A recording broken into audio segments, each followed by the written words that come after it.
Récemment, je me suis rendu à la première édition du Nox Forum. J'y ai présenté ma vidéo de prévention sur le protoxyde d'azote et j'ai rencontré les acteurs de l'association Protocide. Déjà, est-ce que tu peux te présenter en quelques mots? Guillaume Grige, biologiste médical au CHU de Lille et président du réseau Protocide. Est-ce que tu peux nous dire qui est derrière Protocide? Protocide, les deux premières lettres, c'est plateforme et réseau. Donc réseau, c'est de faire travailler ensemble des gens autour d'une même thématique, qui sont les enjeux de l'abus de protoxyde d'azote. Donc ça va concerner des professionnels de santé. Donc là, on aura des biologistes, des neurologues, des urgentistes, des addictologues, mais également des acteurs de la prévention, les institutions, les collectivités, donc tous ceux qui s'engagent dans la lutte contre les intoxications au protoxyde d'azote.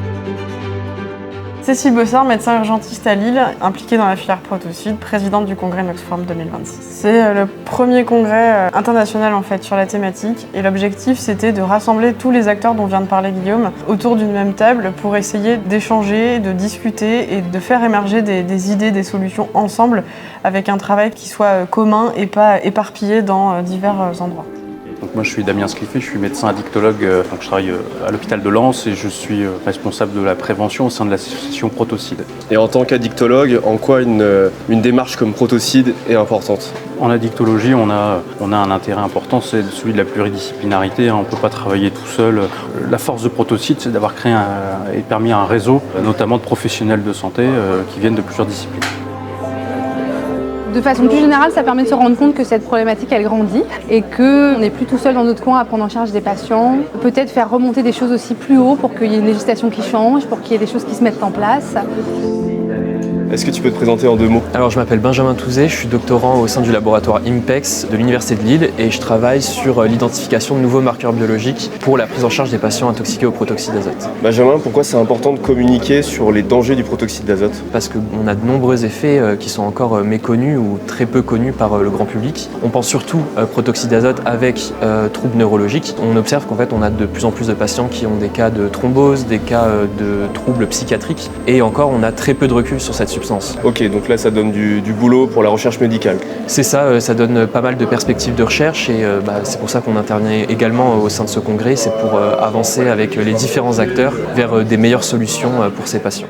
En tant que consommateur, comment on reconnaît les symptômes d'intoxication? Souvent les premiers symptômes, c'est des fourmillements dans les extrémités, donc dans les pieds, dans les mains. Ça peut aller plus loin avec des douleurs, ça peut aller plus loin avec une perte de sensibilité, une perte de force, des difficultés à marcher, voire par exemple des dysfonctions érectiles ou des problèmes pour aller uriner. C'est important d'aller consulter un médecin pour être certain que les troubles sont liés ou pas à la consommation de protoxyde d'azote et pas laisser passer d'autres maladies qui pourraient également survenir. Puis surtout le message clé, c'est qu'il faut absolument arrêter la consommation du protoxyde d'azote parce que quoi qu'on fasse comme prise en charge, tant qu'on continue à consommer, on sait que malheureusement la récupération elle sera beaucoup plus mauvaise.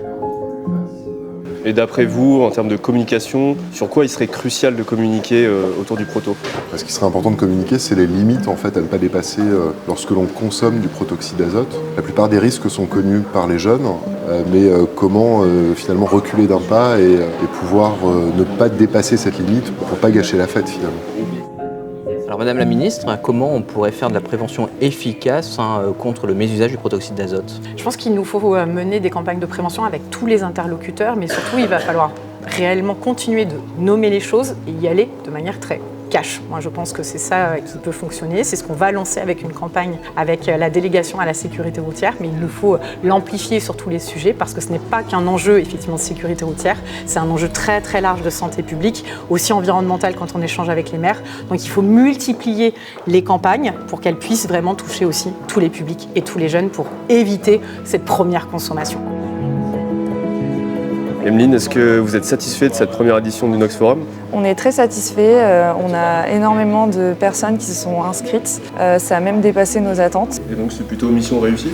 Plutôt mission réussie puisque locaux remplis et même un peu débordés avec beaucoup d'échanges extrêmement constructifs et une représentativité nationale et même internationale qui a été très très bienvenue et très appréciée. Cette première édition du congrès Nox Forum qui a lieu à Lille, elle a rassemblé je pense plus de 350 personnes avec la venue de nombreux membres politiques qui sont très intéressés par la thématique. Des décisions vont être prises, des décisions vont être actées. Je pense que c'était vraiment l'endroit parfait, au moment parfait pour pouvoir faire avancer la cause.